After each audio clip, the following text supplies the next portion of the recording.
আলোচিত ১০ ট্রাক অস্ত্র আটকের আরেক মামলাতেও খালাস পেয়েছেন সাবেক স্বরাষ্ট্র প্রতিমন্ত্রী লুৎফুজ্জামান বাবর। মঙ্গলবার বিচারপতি মোস্তফা জামান ইসলাম ও বিচারপতি নাসরিন আক্তারের হাইকোর্ট বেঞ্চ এ রায় দেন। আদালতে রাষ্ট্রপক্ষে ছিলেন deputy attorney general Sultana Akhtar Ruby ও সহকারী অ্যাটর্নি জেনারেল মোহাম্মদ আসিফ ইমরান জিসান। আসামিদের পক্ষে শুনানিতে ছিলেন জ্যেষ্ঠ আইনজীবী এস এম শাহজাহান ও আইনজীবী শিশির মনির। এর আগে গত 18 ডিসেম্বর 10 ট্রাক অস্ত্র আটকের ঘটনায় দায়ের হওয়া চোরাচালান মামলায় ফাঁসির সাজা থেকে খালাস পান বাবর।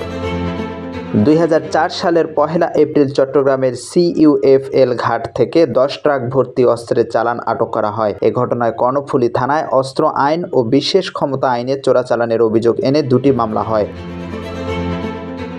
মামলায় 2014 সালের 30 জানুয়ারি চট্টগ্রাম মহানগর দায়রা জজ আদালত এবং বিশেষ ট্রাইব্যুনাল 1 রায় দেন। এর মধ্যে অস্ত্র চোরাচালান মামলায় বিচারিক আদালতের রায়ে বাবর সহ 14 জনকে ফাঁসির আদেশ দেওয়া হয়। অস্ত্র আইনে করা অন্য মামলায় যাবজ্জীবন কারাদণ্ডাদেশ হয় একই আসামিদের।